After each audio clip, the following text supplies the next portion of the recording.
जय भारत बच्चा party. Last वाली क्लास में हमने बाइनोमियल थ्योरम के अंदर जो टर्म्स मल्टीनोमियल थ्योरम पढ़ लिया है। अब इस वाली केस में, इस वाली क्लास में middle terms in binomial expansion पढ़ लेते हैं। मिडल टर्म कैसे ढूंढना है, देखो सीधी सी बात है। अगर समझो यहाँ पे x प्लस वाई होगा और इसका पावर कितना है, 2 है, ठीक है ना। x प्लस वाई का पावर 2 है, कितना होगा ये एक्स स्क्वायर, प्लस आ जाएगा यहाँ पे 2 टाइम्स एक्स वाई और प्लस हो जाएगा वाई स्क्वायर, ये बन जाएगा। और समझो मान लेते कितना एक्स प्लस वाई का पावर कितना है, 3 है ऐसे। तो इसमें क्या बन जाएगा, इसमें बन जाएगा एक्स क्यूब प्लस हो जाएगा 3 टाइम्स हो जाएगा X square into Y plus हो जाएगा 3 टाइम्स एक्स इंटू होगा वाई स्क्वायर और प्लस हो जाएगा वाई क्यूब। ये सीधी सी बात है, ठीक है। इसका मतलब क्या हुआ कि जब डिग्री ऑड होगी, चलो इसका इसका पहले देख लेते हैं। डिग्री कितना होती है, 3 है, तो नंबर ऑफ टर्म्स कितने आ गए, 4 आ गए। वैसे ही हम लोग क्या बोल रहे थे कि अगर पावर n होता है, मतलब इंडेक्स अगर n होता है, तो n+1 इतने टर्म्स होना चाहिए, n+1 टर्म्स होना चाहिए उस एक्सपांशन में, बराबर है क्या। तो यहाँ पे कितना डिग्री 3 है, इसलिए 4 इसमें टर्म्स आ गए, ठीक है। और यहाँ पे कितने आ गए थे, यहाँ पे 3 आ गए थे, क्यों, क्योंकि 2+1 मतलब 3, ऐसे ना। तो 3 टर्म्स ऊपर आ गए और 4 टर्म्स नीचे आएंगे, बराबर। तो अगर इसमें अगर 3 टर्म्स है तो मिडिल टर्म कौन सा होगा, देखो मिडिल टर्म कौन सा होगा, इधर से एक छोड़ दो और इधर छोड़ दो, ये बीच वाला हो गया ना, ये एक ही मिडिल टर्म है इसके अंदर, ठीक है। और यहाँ पे देख लो, यहाँ पे देख लो, यहाँ से जब मैं, अगर ये नंबर ऑफ टर्म्स अगर इवन है तो मिडल में 2 टर्म बचेंगे, ठीक है ना। तो ये 2 टर्म बचेंगे। तो ये अब जनरलाइज कर लेते हैं हम लोग, कैसे, जब डिग्री इवन होगी तो नंबर ऑफ टर्म्स को क्या होंगे, ऑड होंगे। तो नंबर ऑफ अगर टर्म्स अगर ऑड होंगे तो बीचों बीच एक ही टर्म बचेगा, सही है। और डिग्री अगर ऑड होगी तो नंबर ऑफ टर्म्स कितने होंगे, n+1 मतलब इवन हो गया, एक से ज़्यादा होगा ना टर्म्स, नंबर ऑफ टर्म्स ये होते हैं एक से ज़्यादा होते हैं। इसका मतलब कितना होना चाहिए कि जब भी डिग्री ऑड होगी तो नंबर ऑफ टर्म जो होंगे वो इवन होंगे, ठीक है। और जब नंबर ऑफ टर्म्स इवन होंगे ना, तो उस वाले केस में जो मिडल टर्म्स है वो 2 रहेंगे। और जब डिग्री क्या होती है, इवन होती है, तो नंबर ऑफ टर्म्स क्या होंगे, वो हो जाएंगे ऑड। और उस वाले केस में कितना होंगे, नंबर ऑफ टर्म जो बीच वाले जो नंबर टर्म होंगे वो एक ही होगी, ठीक है। ओके, तो ये इसलिए क्या बोला कि नंबर ऑफ मिडल टर्म जो है वो डिपेंड करेगा किसके ऊपर, एन के ऊपर, ठीक है। अगर एन इवन होता है तो टोटल नंबर ऑफ टर्म जो होते हैं वो कितने होते हैं, ऑड होते हैं। अगर एन इवन है तो इसका मतलब ये होगा कि इसके अंदर 1 जब ऐड करेंगे, एक जब ऐड करेंगे, तो एक इवन नंबर में ऑड नंबर ऐड करेंगे, तो मतलब इवन नंबर में एक 1 ऐड, ऑड नंबर ऐड करने से नंबर कैसा हो जाएगा, ये ऑड हो जाएगा, ठीक है। तो इसका मतलब ऑड नंबर मतलब क्या होगी, बीचों बीच में एक टर्म बाकी रहेगी, यहाँ पे एक टर्म इसके अंदर बाकी रहेगी, समझ में आ रही है आपको बात। तो वही इसका मिडल टर्म होगा, ठीक है। और जब एन क्या होता है कि ऑड होता है, एन जब ऑड होगा तो इसका मतलब क्या होगा कि नंबर ऑफ टर्म जो होंगे एक्सपांशन में n+1 मतलब कितने, इवन हो गए। अब इवन टर्म में क्या होगी, बीचों बीच 2 टर्म्स आपके बच जाएंगे, ठीक है। जैसे कि यहाँ पे अभी हमने देखा था ना, x+y का क्यूब किया था, कितना आया था, देखो ये आया था एक्स क्यूब, फिर कितना आया, 3 टाइम्स आ गया एक्स स्क्वायर इंटू वाई, और कितना आया, 3 टाइम्स आ गया X into Y square plus आ गया वाई क्यूब, ये सब बन गया ना ये। तो जो बीचों बीच कितने टर्म्स बच गए, 2 टर्म बच गए। ये कौन सी टर्म नंबर है, ये टर्म नंबर है T2, और ये टर्म कौन सा है, T3। T2 और T3, अभी T2 कैसे निकालेंगे, 3 के रेस्पेक्ट में देखो, 3+1 डिवाइड बाई 2 करना पड़ेगा। और 3 कैसे निकालोगे, 3+3 डिवाइड बाई 2 करना पड़ेगा ऐसे। मतलब क्या कि 3+1 डिवाइड बाई 2 करो और 3+3 डिवाइड बाई 2 करो, मतलब टर्म नंबर कैसे निकालोगे तुम, n+1 डिवाइडेड बाई 2, ये तो ये टर्म रहेगी, बराबर। एंड दूसरी कौन सी टर्म रहेगी मिडल, n+3 डिवाइडेड बाई 2, ये 2 टर्म जो होंगे इसके अंदर मिडल टर्म रहेंगे, बराबर है क्या। और ये यहाँ पे वही लिखा है, n+1 डिवाइड बाई 2 और n+3 डिवाइड बाई 2 ये रहेंगे, सही है। तो अगर x+y इसका पावर कितना n है, और n कैसा होगा n अगर ऑड होता है, n क्या होता है, ऑड होता है। और अगर मुझे मिडल टर्म निकालना है तो 2 मिडल टर्म रहेंगे, उसमें से पहला टर्म क्या रहेगा, n+1 डिवाइडेड बाई 2, सही है। मतलब कैसे लिखोगे इसको, इसको लिखोगे तुम n-1 डिवाइड बाई 2 प्लस 1 लिखोगे ऐसे, TR+1 के फॉर्मेट में अगर लिखना है तो R की वैल्यू कितना होगा इसके अंदर, n-1 डिवाइड बाई 2 हो जाएगा। और ये टर्म कैसे निकालोगे फिर, यहाँ पे आएगा n C R, R कितना है, n minus one divided by two, ये होगा एन सी कितना, N C N minus one divide by two, और एक्स का पावर कितना आना चाहिए, एन माइनस आर कितना है, N minus one divided by होगा टू, और वाई का पावर कितना आना चाहिए, वाई का पावर हो जाएगा एन माइनस वन, और ये होगा डिवाइडेड बाई टू, सही है। तो ये होगा T N plus one divided by two वाला टर्म, ठीक है। अब इसके बाद क्या करो, सेकंड, अब क्या निकालना है तुमको, T N plus three divided by two, ये टर्म निकालना है। तो इसको कैसे लिखोगे तुम, इसको लिखो T N plus one divide by two, और ये प्लस वन ऐसे, और ये कितना आ जाएगा, एन सी, यहाँ पे N plus one divide by two, सही है, N C N plus one divided by two, और यहाँ पे एक्स का पावर कितना आ जाएगा, ये आ जाएगा N minus N plus one divided by two, into Y का पावर कितना आ जाएगा, N plus one divided by two ऐसे। बस ये दो टर्म जो होंगे वो मिडल टर्म होंगे, ठीक है। अच्छा, इसकी एक खास बात ये होती है, जो मिडल टर्म होता है ना, उसमें जो कोएफिशिएंट आता है N C N minus one, इसको बोलते हैं हम लोग बाइनोमियल कोएफिशिएंट, है ना। तो एन सी आर को क्या बोलते हैं हम लोग, बाइनोमियल कोएफिशिएंट बोलते हैं ना, क्योंकि बाइनोमियल एक्सपेंशन के कोएफिशिएंट क्या होते हैं, वो बाइनोमियल कोएफिशिएंट क्या होते हैं, एन सी आर ही होता है ना, तो उसको हम लोग क्या बोलते हैं, बाइनोमियल कोएफिशिएंट। तो एनसीआर में जो मैक्सिमम वैल्यू आती है ना, एनसीआर की मैक्सिमम वैल्यू कहाँ पे आएगी, एनसीआर की, चलो ये तो हम लोग बाद में देख लेते हैं, पहले ये आपको समझ में आ रहा है कि देख लो, अगर मिडल टर्म चाहिए आपको, एन अगर ऑड होगा तो क्या होगा फिर उसमें, एन अगर ऑड होगा तो T N plus one divide by two, ये होगा middle term, and T N plus three divide by two, ये दो उसके मिडल टर्म होंगे। तो जब भी अगर उल्टा भी बोला गया, समझो कि कोई एक्सपांशन है, उसमें दो टर्म जो है मिडल है, इसका मतलब आपको तभी समझ में लेना चाहिए, जो एन होगा मतलब इंडेक्स जो होगा उस एक्सपांशन का क्या होना चाहिए, ऑड होना चाहिए, तभी जाके उसमें दो टर्म जो होंगे वो मिडल आएंगे, ठीक है।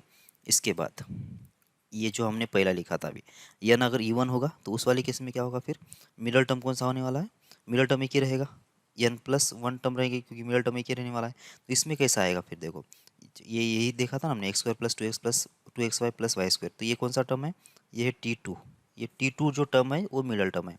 ये टू के रेस्पेक्ट में टी टू कैसे आ रहा है, टू के रेस्पेक्ट में टी टू कैसे आ रहा है, तो जैसे ऐसा आ रहा है, T N by two plus one ऐसे आएगा, T N by two plus one ऐसे आ जाएगा। देखो ना, एन की वैल्यू कितना, टू, टू बाई टू क्या होगा, वन, वन प्लस वन कितना होगा, टू, तो टी टू जो होगा वो मिडल टर्म होगा, सही है।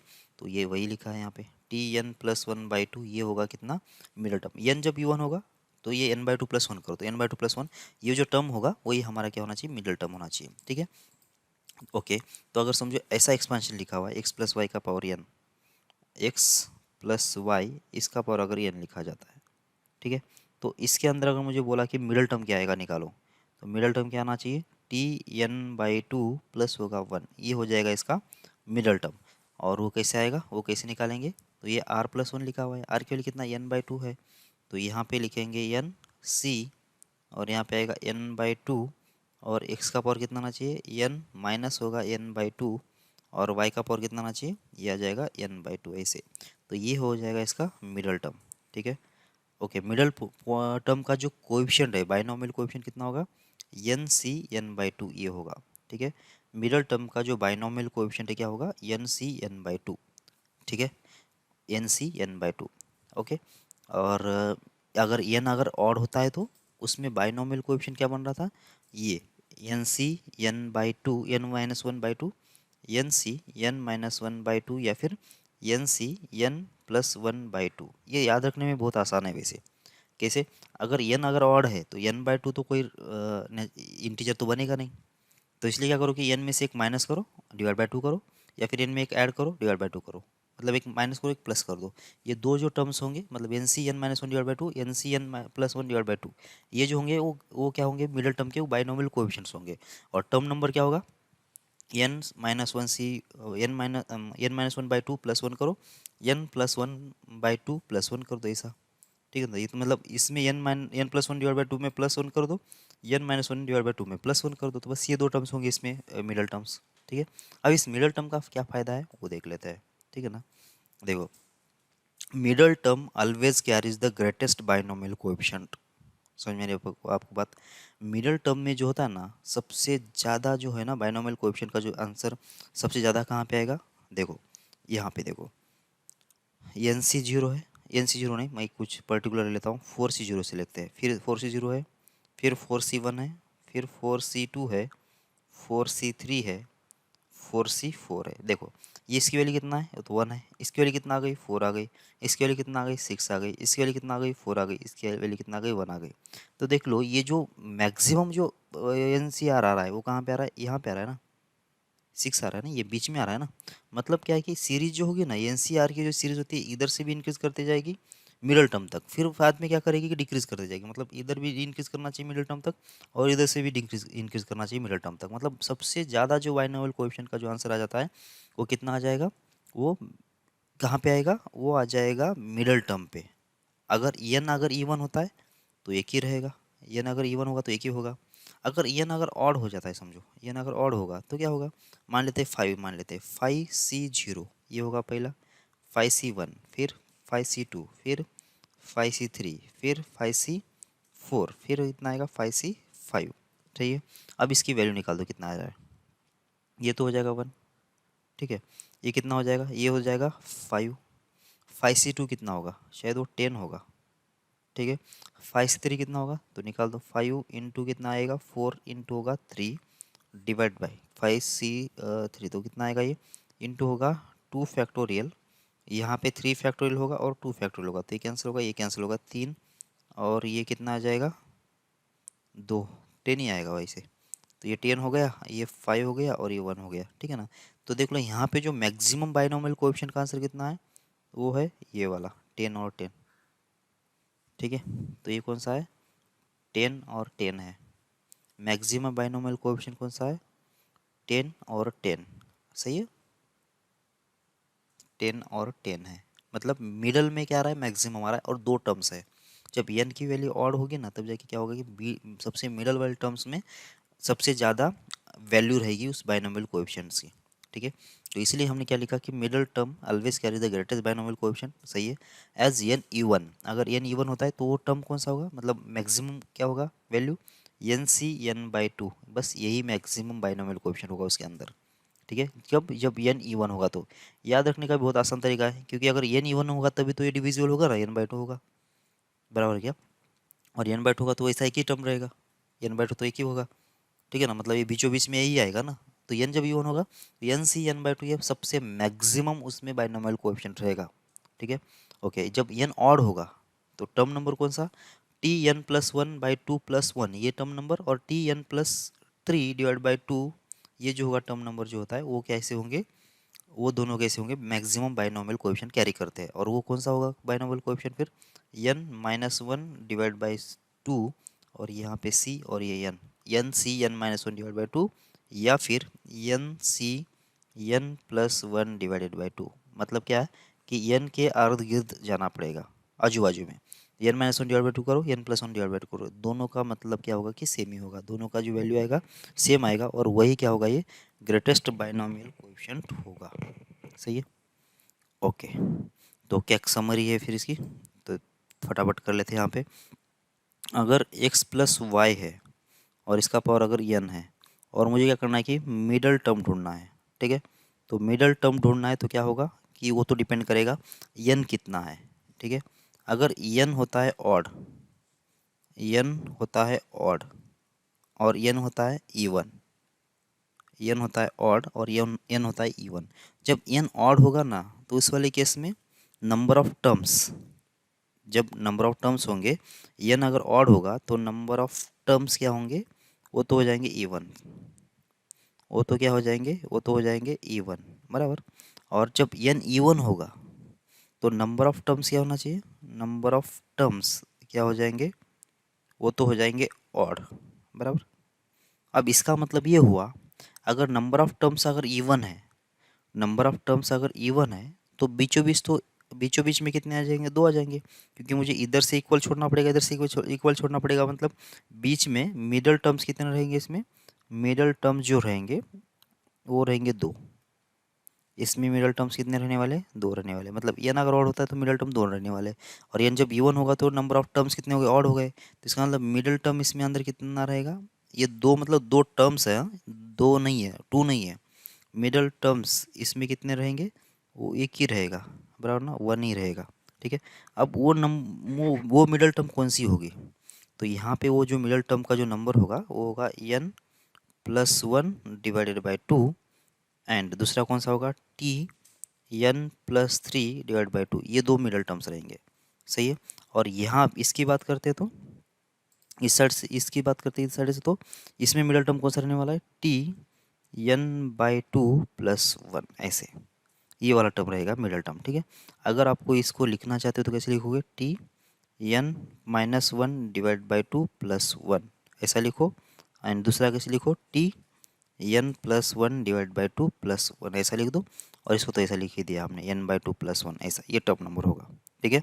अब इसकी खासियत क्या होगी, इसकी खासियत क्या होगी, मिडल टर्म में जो बाइनोमियल कोएफिशिएंट आता है ना, मिडल टर्म में जो बाइनोमियल कोएफिशिएंट आता है वो सबसे ज़्यादा उसकी वैल्यू आती है।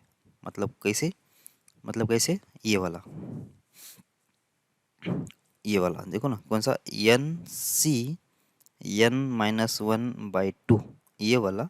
एंड दूसरा कौन सा, n+1/2, ये इसका जो वैल्यू आएगा, इसके अंदर जो भी आएंगे, मतलब x+y का पावर हम जब n करेंगे ना, x+y का पावर जब n करेंगे तो इसमें क्या क्या आएगा, nc0 आएगा, nc1 आएगा, nc2 आएगा, ऐसे ncn तक सारे टर्म्स आएंगे ना। उसके अंदर ncn-1 डिवाइड बाई 2 और ncn+1/2 का जो ये आएगा, अमाउंट आएगा, सबसे ज़्यादा आएगा NCR का। सही है। उसका सबसे ज़्यादा अमाउंट आएगा, उस इससे कोई किसी का भी बड़ा नहीं आएगा। और दोनों का भी सेम आएगा, NCn-1 डिवाइड बाई 2 का और NCn+1 डिवाइड बाई 2 का सेम आएगा। इसमें इसमें कितना आएगा, NCn/2 ये आ जाएगा। ठीक है ना। और ये की टर्म रहेगी, और ये सबसे मैक्सिमम रहेगा। ओके, क्वेश्चंस कर लेते हैं। Okay, if the middle term in the expansion x² + 1/x का पावर n इज 924 x का power 6, find the value of n। मतलब जो मिडल टर्म है वो कितना है, 924 ये है। तो अपने को क्या ढूंढना है, n की वैल्यू ढूंढना है। यहाँ पे तो आपको पता चल रहा होगा कि x का पावर कितना है, बस उधर से भी मिडल टर्म पता चल जाएगी आपको। ठीक है। मतलब उधर से पता चल जाएगा कि इसका मिडल टर्म क्या आएगा।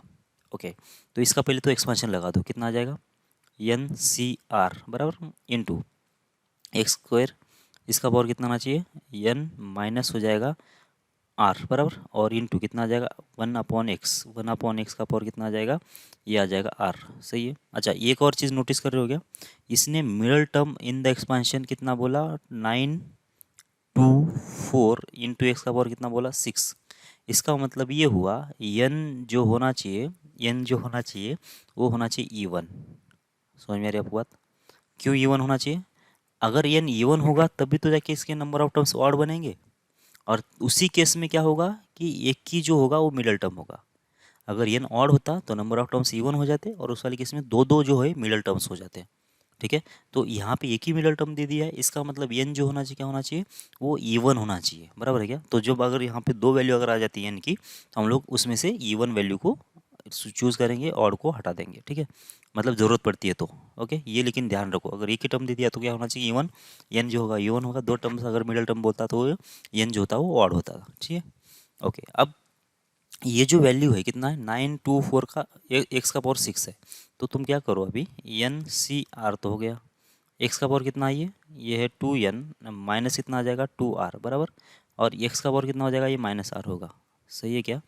तो तुम अब इसको NCR लिख दो, और एक्स का पावर कितना हो जाएगा 2n, माइनस हो जाएगा कितना 3r, ऐसा लिख दो।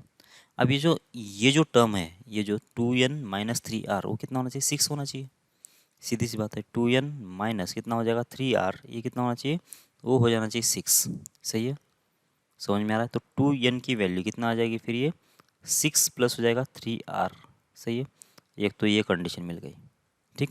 और दूसरी कंडीशन क्या, कि NCR की जो वैल्यू आएगी, जो NCR है वो कितना होना चाहिए, NCR की वैल्यू हो जाएगी 924, ऐसे 924 ऐसे होना चाहिए। ठीक है। तो बस ये दोनों को यूज़ करके अपने को क्या निकालना है, मिडल टर्म n निकाल देना है। ठीक है। तो बहुत लंबा पड़ेगा क्या, कैसे ढूंढेंगे। 2n की वैल्यू मिल गई है इतना। ओके,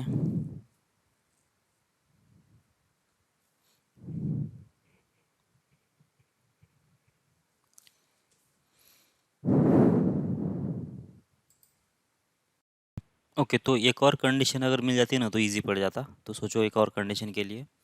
तो if the middle term in the expansion, मतलब इसके जो मिडल टर्म जो है उसका जो कोएफिशिएंट है वो कितना है, 924 है, एक्स का पावर 6 है। अब जबकि हमने बोला कि एन इवन है, अगर एन इवन है तो मिडल टर्म कौन सा होगा उस वाले केस में। तो T N by two plus one, ये होती है इसकी मिडल टर्म, बराबर है क्या। ये होगी इसकी मिडल टर्म, क्योंकि यहाँ से जो ना उतना एक क्लियर नहीं है ये, मतलब ये सवाल तो हो जाएगा लेकिन बहुत सारी कॉम्बिनेशन को कंसिडर करना पड़ेगा और ये नंबर बहुत बड़ा है, ठीक है ना। तो ये तो सोचना पड़ेगा दूसरा। और ये इजीली मिल जाएगा ना अपने को, क्या दिक्कत है।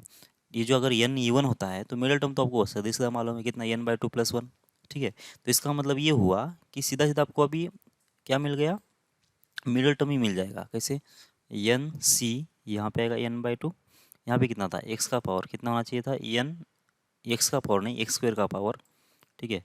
एक्स स्क्वेयर का पावर कितना आ जाएगा, ये आ जाएगा एक्स स्क्वेयर का पावर एन में से एन माइनस टू को घटा दो, फिर वन अपॉन एक्स का पावर कितना आ जाएगा, ये वन अपॉन कितना आ जाएगा, एन अपॉन आ जाएगा टू, ऐसे, ठीक है। और ये कितना आना चाहिए, 924 एक्स का पावर 6, ऐसा आ जाना चाहिए, सही है। ओके, तो अब देख लो कितना आ रहा है, N C N by two, यहाँ पे कितना आएगा, एक्स का पावर 2n माइनस एन कितना हो जाएगा, एन हो जाएगा, और ये बन जाएगा एक्स का power minus N by two, ठीक है। और ये कितना आ जाएगा, 924 एक्स का पावर हो जाएगा 6, ठीक है। अब देख लो सीधी सी बात है, अगर यहाँ पे कुछ ये टर्म, अगर ये मतलब प्रॉब्लम अगर वैलिड है, ये प्रॉब्लम अगर वैलिड है, तो जो ये 924 जो आएगा ना वो तो सिर्फ इसी से आएगा, इधर से ही आएगा, बाकी दूसरा कोई चांस है ही नहीं, बराबर। क्योंकि ये एक्स का पावर है, ये तो कौन, ये वेरिएबल का पावर हो गया, वो तो इसके बराबर हो जाना चाहिए। और जो 924 है जो कांस्टेंट है वो तो बस N C N by two के बराबर ही हो सकता है, बाकी किसी के बराबर होगा ही नहीं है, बराबर है क्या। तो 924 जो होगा वो किसके बराबर होगा, N C N by two के बराबर होगा। तो यहाँ से भी आप एन की वैल्यू निकाल सकते हो, लेकिन फिर भी ये अभी भी लंबा है, ठीक है। तो ये ऐसा नहीं निकालो, ठीक है। तो अगर ज़रूरत पड़ती है इसको तो इसको यूज़ कर लेंगे, लेकिन यहाँ से एक्स की पावर से अपने को एन निकल जाएगा आराम से। कैसे, देखो एक्स का पावर कितना हो रहा है, ये N minus N by two, तो कितना होगा, ये एन बाई टू होगा, एक्स का पावर एन बाई टू, और इधर कितना, एक्स का पावर 6 है। क्यों मैं इसको कंपेयर कर रहा हूँ, क्योंकि ये 924 का कोई कंट्रीब्यूशन नहीं है एक्स की पावर 6 में, मतलब ये अलग इंडिपेंडेंट टर्म्स है, एक्स का पावर 6 इससे नहीं बनेगा, या फिर 924 मतलब जो कांस्टेंट है एक्स का पावर 6 से नहीं बनेगा, मतलब ये इसके बराबर ही होना चाहिए और ये इसके बराबर ही होना चाहिए। तो इसका मतलब ये हुआ कि nine by N by two का जो वैल्यू है कितना है, 6 है, तो एन की वैल्यू हो जाएगी कितना, 12, बराबर गया, और एन इवन आ गया, मतलब बराबर ही चल रहा है, सही है। तो एन कितना है, 12 है, तो इसने क्या बोला था कि एन की वैल्यू निकालने के लिए बोला था। और मिडल टर्म कितना हो जाता, T7, ये जो होता है इसका मिडल टर्म हो जाता। और अगर कोएफिशिएंट ढूंढने के लिए बोलता तो 12C6 ये हो जाता ग्रेटेस्ट बाइनोमियल कोएफिशिएंट, जो कितना आता है, 924 आ जाता है। समझ में आ रही क्या बात आपको, ठीक है।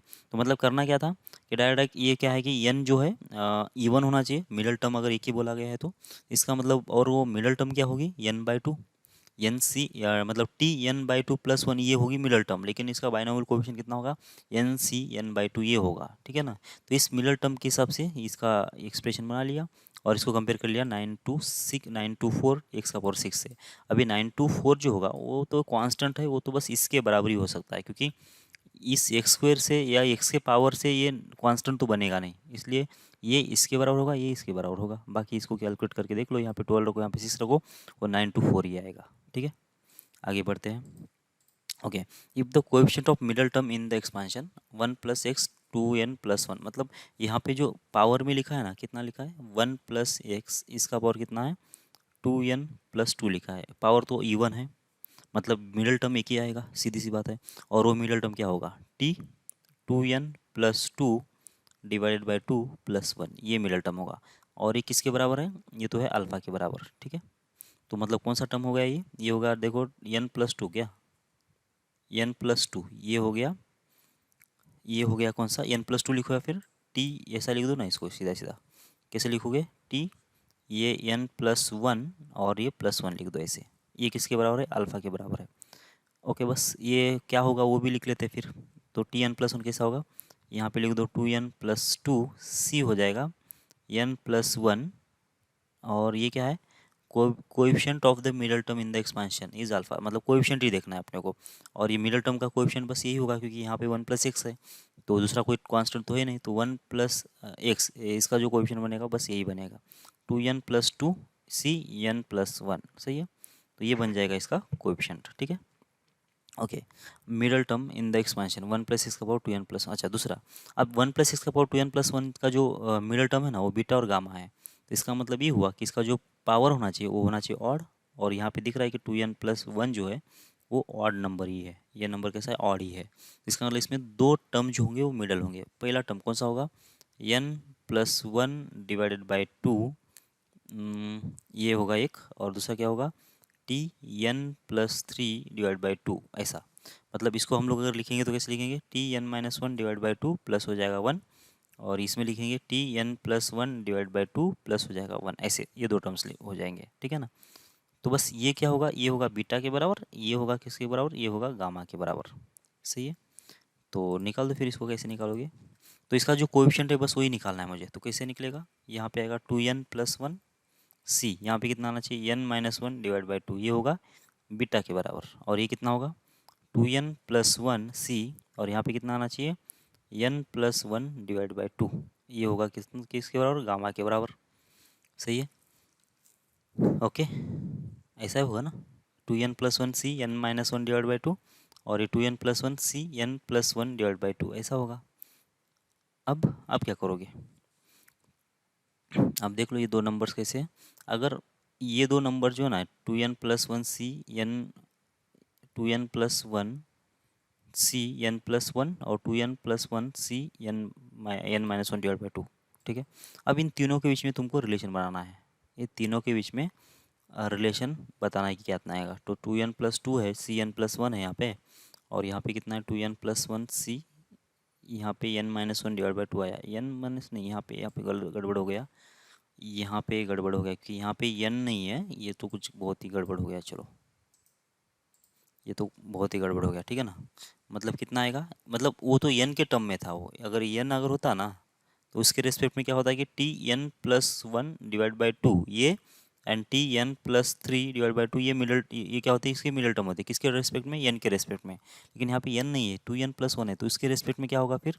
तो देखो ये n के बदले कितना रखना पड़ेगा तुमको? 2n, तो 2n+1 ये होगा n, और इसमें +1 कर लो डिवाइडेड बाई 2 कर लो, ये हो जाएगा मिडल टर्म। अब इसमें t यहाँ पे कितना आएगा? n के बदले आएगा 2n+1, ये तो n के बराबर हो गया, इतने इसके बराबर हो गया, और प्लस जब 3 करोगे डिवाइड बाई 2 करना पड़ेगा, तो ये होंगे इसके मिडल टर्म्स। बराबर है क्या? तो क्या बन गया देखो, 2n+2 डिवाइड बाई 2, तो कितना आएगा ये? तो n प्लस हो जाएगा शायद 1, 2n+2 मतलब n+1 होगा, और ये कितना होगा? 2n+4 मतलब कितना? n+2 हो जाएगा। ये किसके बराबर है? ये है बीटा के बराबर, और ये है गामा के बराबर। ठीक है ना? तो ये टर्म कैसे निकालोगे तुम? Tn 2n+1 c n, ये हो जाएगा बीटा। मतलब इसका जो कोएफिशिएंट है Tn+1 का जो कोएफिशिएंट होगा वो बीटा होगा, Tn+2 का जो कोएफिशिएंट होगा वो कितना? गामा होगा। और इस वाले केस में कितना आएगा? इसमें भी आएगा 2n+1 c आएगा n+1, ये हो जाएगा गामा के बराबर। ठीक है, ओके। तो अब मुझे क्या करना है कि इन दोनों में कंपैरिजन करना है, इन तीनों में, इन दोनों में और इसमें क्या रिलेशन है वो ढूंढना है। तो देख लो यहाँ पे जब बीटा प्लस गामा करेंगे कितना आएगा? बीटा की वैल्यू 2n प्लस हो जाएगा 1 c आ जाएगा n, प्लस आ जाएगा यहाँ पे 2n+1 c आ जाएगा n+1। सही है, अभी देखो इसके जो ऊपर जो लिखा है ना वो दोनों सेम है, ये दोनों सेम है, और प्लस क्या है कि इन दोनों के बीच में एक का गैप है।